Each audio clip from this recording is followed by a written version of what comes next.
Est-ce que les hommes font des tests pour savoir s'ils sont avec la bonne personne ou pas, avec la femme de leur rêve? J'ai envie de dire bien évidemment. On fait peut-être même tous des tests en réalité. Peut-être même que vous en avez fait ou vous en faites actuellement. Je vais vous décrire aujourd'hui les 4 tests les plus fréquents que les hommes font, de manière à ce que vous puissiez vous positionner de manière naturelle et en raccord avec vos propres valeurs aujourd'hui. Si on y pense un peu avant, on sera prêt le jour où le test arrivera. C'est un peu comme un examen. Mieux vaut réviser un peu la chose avant pour être sûr que le jour où on tombe sur l'homme qui est parfait, celui qui nous plaît, on ne loupe pas ses chances. Avant de démarrer, si vous le souhaitez, abonnez-vous à cette chaîne, partagez mes conseils, c'est comme ça que ma chaîne se fait connaître le mieux, et il y a aussi un lien pour me contacter qui est juste en dessous. Je vais essayer aujourd'hui de ne pas trahir le cerveau des hommes. Si des hommes regardent ceci, ne me détestez pas, je vais révéler certaines choses qu'on fait, et peut-être qui auraient dû rester secrètes au passage. On va commencer par la chose à laquelle peut-être vous vous attendiez le plus. On va commencer par la partie intime. Et je vais vous lire cette phrase et réfléchissez-y 2 secondes. Un homme va probablement tester dans la partie intime pour voir jusqu'où vous êtes capable d'aller. Alors, ça peut prendre plusieurs formes.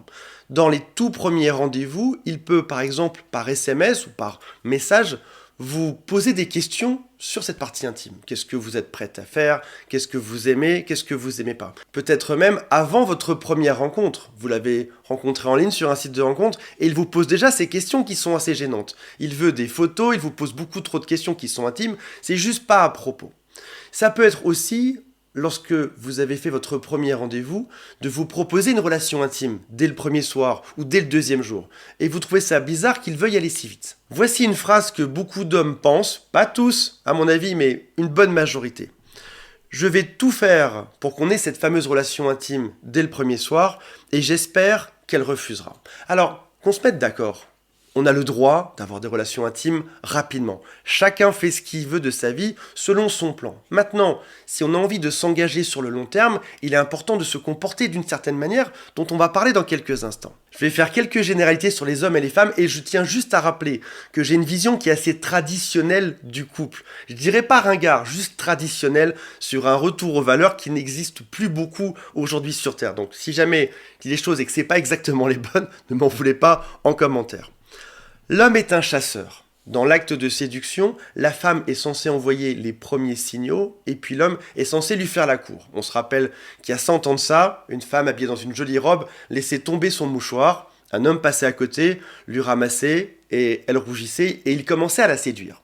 L'acte du mouchoir qui tombait par terre, c'était le début d'un signal qui voulait dire « vous avez le droit de venir me courtiser maintenant ». Et c'était à l'homme de faire tous les efforts après. Maintenant, en boîte de nuit aujourd'hui, ce ne sera pas forcément un mouchoir qu'on fera tomber par terre, c'est plutôt un regard qu'on va faire un peu insistant, qui est le signal pour « tu as le droit de venir me draguer ». L'homme à ce moment-là pense qu'il a initié la chose, en réalité c'est vous qui l'avez démarré et lui qui prend la suite. Rappelons maintenant que dans l'esprit de beaucoup d'hommes aujourd'hui, lorsqu'on cherche une femme, attention, quand on ne cherche pas à s'amuser, quand on cherche une femme avec qui partager sa vie, c'est que à ses yeux, vous êtes une forteresse.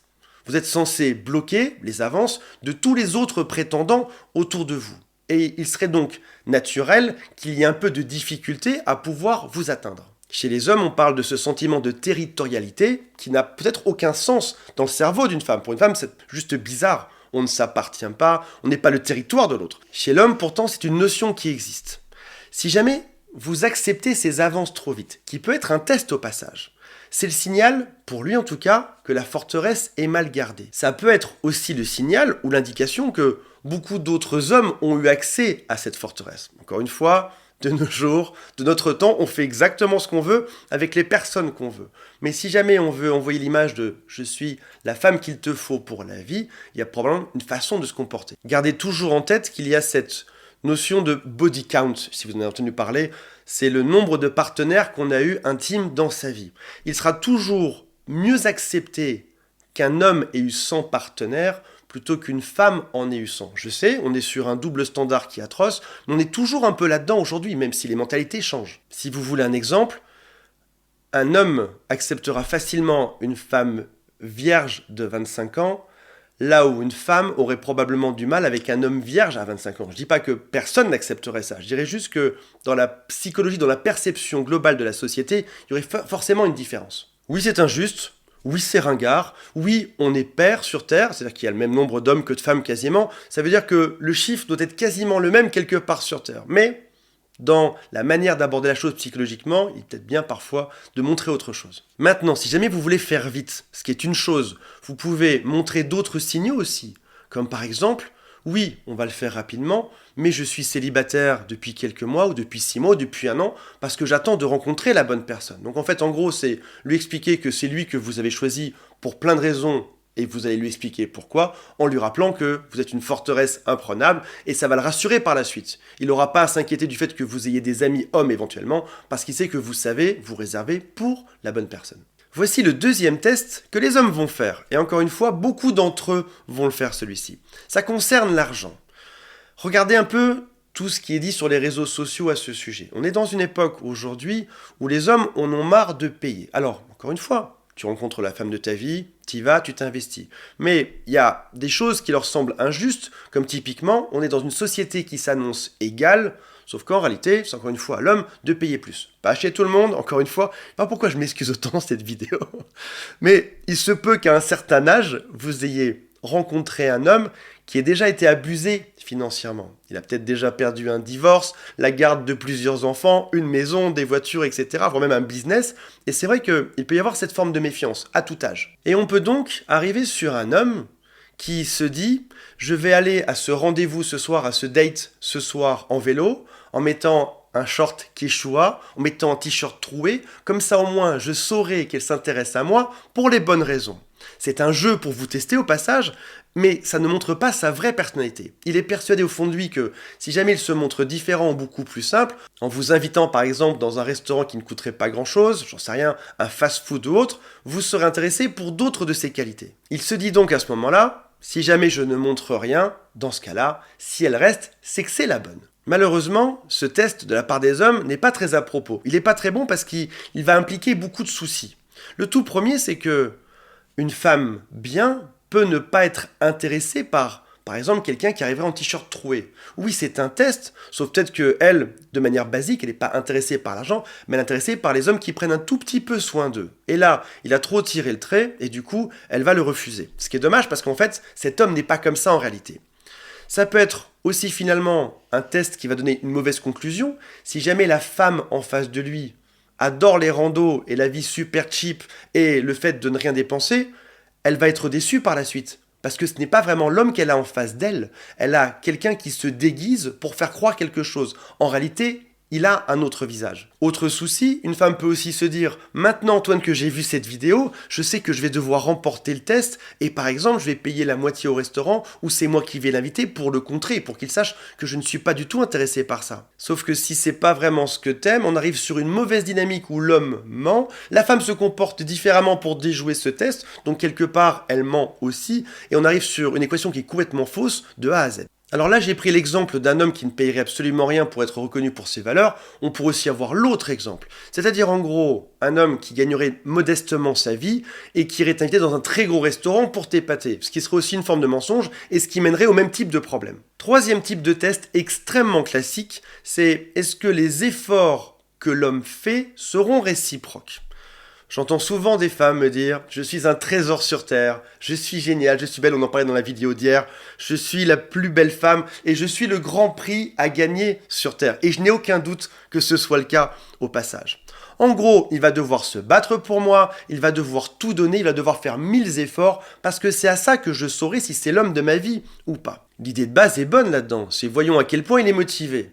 Sachant que vous avez peut-être beaucoup de prétendants, prenons celui qui est le plus chouette là-dedans. Celui qui y mettra le plus d'énergie parce que ça garantirait un couple qui serait le plus sain possible ou le plus facile possible par la suite. On a vu tout à l'heure que l'homme était un chasseur. C'est lui qui fera la majorité des efforts, en tout cas au début, pendant la phase de séduction. C'est l'homme qui va initier en permanence. Admettons que ça fasse 2 semaines qu'il vous drague. C'est lui qui initie tous les matins les messages, les SMS, et c'est vous qui répondez lassivement. Il envoie des jolis messages qui font quelques lignes, vous répondez juste un tout petit peu, juste pour tester, savoir s'il est vraiment motivé ou pas. Jusqu'au moment où il va se lasser. Il a l'impression que c'est lui qui fait tous les efforts. À ce moment-là, la femme maligne voit qu'il se lasse. Qu'est-ce qu'elle va faire? Plutôt que d'en tirer une conclusion, elle va lui renvoyer un petit message pour qu'il recommence sa sérénade. Mais il va finir par abandonner. Et ensuite, j'ai des femmes en coaching qui me disent « Je ne comprends pas pourquoi il ne m'écrit pas ». Et quand je pose la question de « Est-ce que toi, tu lui as écrit ?» Elle me dit « C'est à lui de m'écrire, c'est à lui de faire les efforts. Il faut que ce soit réciproque, il faut que ce soit équilibré, même si pendant quelques jours au début, c'est l'homme qui fait un peu plus d'efforts. » Voici ce même test vu par les hommes. Je vais devoir fournir trop d'efforts et il y aura peut-être une femme qui sera plus simple ailleurs. Quelqu'un avec qui ce sera beaucoup plus réciproque. Pour rappel, tous les hommes ne cherchent pas des princesses. J'ai même envie de dire qu'une minorité d'hommes cherchent des princesses. Ce que cherche un homme quand il veut s'engager et épouser quelqu'un et passer le reste de sa vie avec elle, c'est quelqu'un qui mettra la même dose d'énergie dans la relation que lui. Si jamais il voit qu'il doit trop fournir d'efforts, il fera un pas en arrière. Il va attendre cette fameuse réciprocité et surtout, il se dit, si même dans la phase initiale, je dois autant me battre, je ne me vois pas passer 5 ans, 10 ans ou 20 ans avec cette femme où je vais devoir tout donner pour éventuellement espérer avoir un tout petit peu en échange. Pour rappel aussi, qui est-ce qui insiste en permanence? Qui est-ce qui fera tous les efforts? Les boulets, les gens qui n'ont rien à perdre. Ceux pour qui finalement ce ne sera qu'un gain, ils seront prêts à t'envoyer 1000 messages. Et un jour tu vas dans la rue et tu croises cette top modèle avec ce tout petit mec insignifiant qui est même pas riche, tu comprends pas l'équation. Oui, c'est juste lui qui a mis le plus d'efforts là-dedans. Elle pensait avoir une forteresse protégée et qu'il faudrait lui montrer énormément d'amour. Finalement, c'est ce petit bonhomme insignifiant qui a réussi à le faire. Est-ce qu'elle est heureuse? Non. Est-ce qu'il est heureux de devoir dédier sa vie à cette femme? Probablement non plus. Quatrième point, les réseaux sociaux. C'est quelque chose qui est très d'actualité. On peut dire qu'une majorité d'entre nous sont sur les réseaux sociaux. Seulement, on poste parfois certains types de contenus qui seraient productifs pour trouver l'homme de sa vie. D'autres fois, on peut arriver dans certaines formes de dérive. On va en parler dans un instant. Oui, je sais, la femme est belle, doit assumer et montrer ses courbes et ses formes, elle doit montrer son énergie féminine et elle fait exactement ce qu'elle veut sur Terre. Et vous avez bien raison, vous avez le droit de faire exactement ce que vous souhaitez sur Terre. Je ne jugerai personne là-dessus. Mais c'est quelque chose qui pourrait être aussi vu comme un drapeau rouge par un homme. Si quand vous publiez une photo sur Instagram, il y a 50, 100 ou 500 hommes qui viennent liker et commenter, votre mec peut se sentir en compétition avec tous ces hommes. Ce serait faux, parce que vous savez vos intentions, mais l'homme pourrait l'interpréter différemment. Prenons l'équivalent dans un autre domaine. On a parlé de boîte de nuit, on va y revenir. Si jamais en boîte de nuit, une magnifique femme danse sur le podium, oui, il y aura probablement quelque chose d'excitant pour tous les hommes qui sont dans cette salle. Seulement, assez peu d'entre eux se diront « c'est elle, la femme que je veux épouser ». Ils seraient probablement plus intéressés par une femme mignonne dans un coin qui serait un peu plus timide, auprès de laquelle ils pourraient jouer leur sérénade. Alors certains hommes, comme moi par exemple, vu que c'est mon métier aussi d'être présent sur les réseaux sociaux, j'ai pas ce type de jugement. Mais je ne représente pas une majorité de personnes. Je représente même quasiment une minorité, peut-être un mec sur 100, un mec sur 1000. À penser aussi qu'il y a photo et photo. Si jamais vous vous montrez dans finalement ce qui pourrait être vu comme un acte de séduction massif, se montrer pas dénudé, mais en tout cas en petite tenue sur les réseaux sociaux.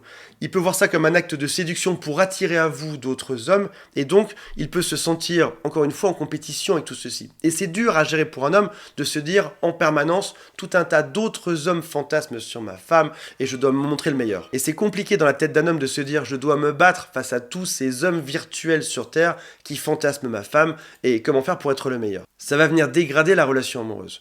Même en poussant ce débat un petit peu plus loin, on peut aussi dire qu'il va tester, ou en tout cas regarder la manière dont vous allez éconduire les autres hommes. Comme toute femme sur Terre, j'imagine que vous êtes draguée ou séduite par d'autres hommes en permanence, et il y a des façons de les repousser. Si jamais il a l'impression que c'est votre quotidien, que vous êtes toujours en train d'être dragué par les gens, que ce soit sur les réseaux sociaux ou dans la réalité, il peut se dire qu'il y a quelque chose qui est trop risqué là-dedans. Ou peut-être qu'il n'a pas la force, ou même qu'il n'est pas à la hauteur d'être dans la compétition avec toutes ces personnes. Voilà mes amis, j'espère que ça vous a intéressé et j'ai hâte de lire vos commentaires. Salut à tous, bye.